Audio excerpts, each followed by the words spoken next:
Hello again everybody. This one is going to be a cross between a rant and a story actually, and this one is the sad story of Kevin the carpet fitter who couldn't be bothered.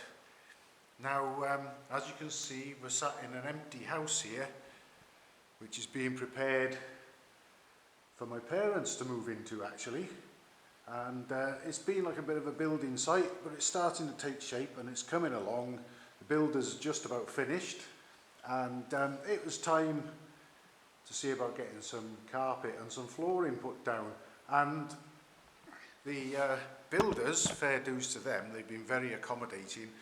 We learned that the carpet guy, Kevin the carpet fitter who couldn't be bothered, was going to be here at 8:30 this morning.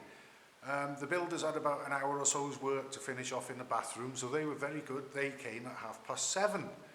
Now, I left them at it for a little while, and at about 8:15 I came in to see how they were getting on and offered them a cup of coffee. So they accepted, they wanted a cup of coffee. I went to make it. By the time I came back, there's a guy I hadn't seen before marching out of the place. He wasn't effing doing this, and off he went. So I went upstairs to see the builders and ask what was going on, because it was clearly Kevin the carpet fitter who couldn't be bothered. Let's go and see what upset him, shall we? Follow me. Now, it was quite simple for Kevin the carpet fitter who couldn't be bothered to fit the carpet on that tiled area there. There wasn't even a table or a chair on it this morning. Myself and my daughter worked into the evening yesterday to get the place hoovered and swept so that there wasn't a speck of dirt on it, and the underlay and the carpet could go down with no problem.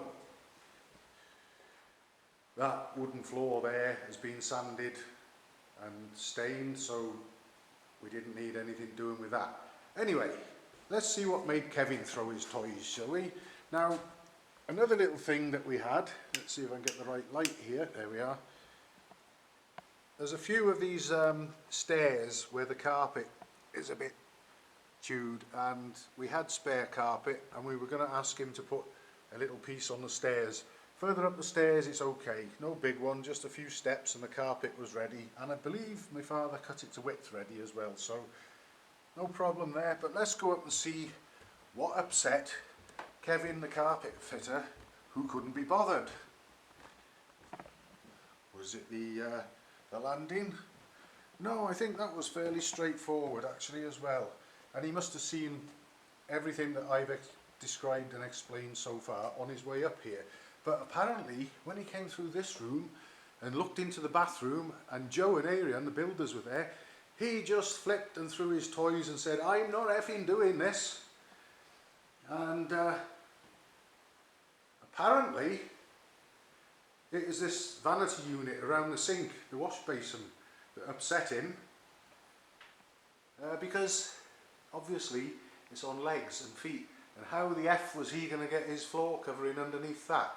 Well, it turned out that the builders reckon that they could have actually uncoupled the pipes and moved that out the way in about 10 minutes if need be, so that Kevin the carpet fitter who couldn't be bothered could then put his linoleum flooring down. He would have still had to work around the bidet and the toilet and the shower, but that is the one that made him flip his lid. So he stormed off, and I met him downstairs on his way out, and he repeated apparently what he said to the guys upstairs, the builders, "I'm not effing doing this," and off he went. Well, I went up, I was going to ask him if he wanted a cup of coffee before if he'd given me a chance, but he never did.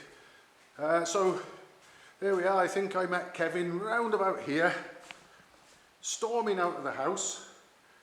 No time to say hello, no time for me to offer him a coffee. He wasn't effing staying here, and off he went. So I went upstairs to see the builders and find out what was going on.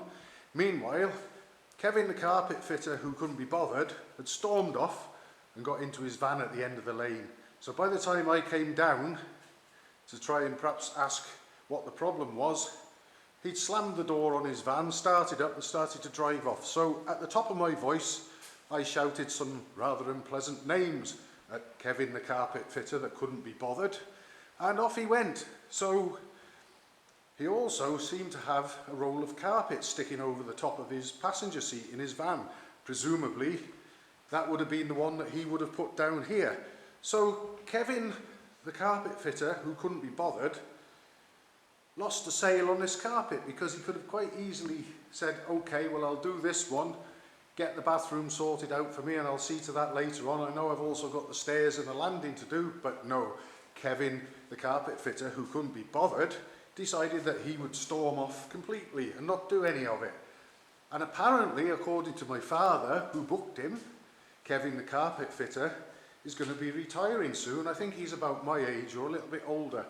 So maybe he could start a part-time job, I don't know, like Nutters R Us or something like that. Perhaps go around entertaining people, a bit in the sort of vein of Monty Python perhaps. Turn up and tell people that you're not effing doing it and storm off. I'm sure that would go down really well at parties, Kevin. So thanks very much for that, pal. And it turns out that we've got someone else to fit the carpets now, and funnily enough, he's aware of Kevin the carpet fitter who can't be bothered, and he said that apparently it's not unusual for him to behave like that. So it was a very brief meeting. I hope I never meet him again. I might have to control myself severely if I do. So goodbye, Kevin the carpet fitter, who couldn't be bothered. And I hope you're not too much out of pocket, but you really screwed this one up, didn't you? Fair dues to you. Well done.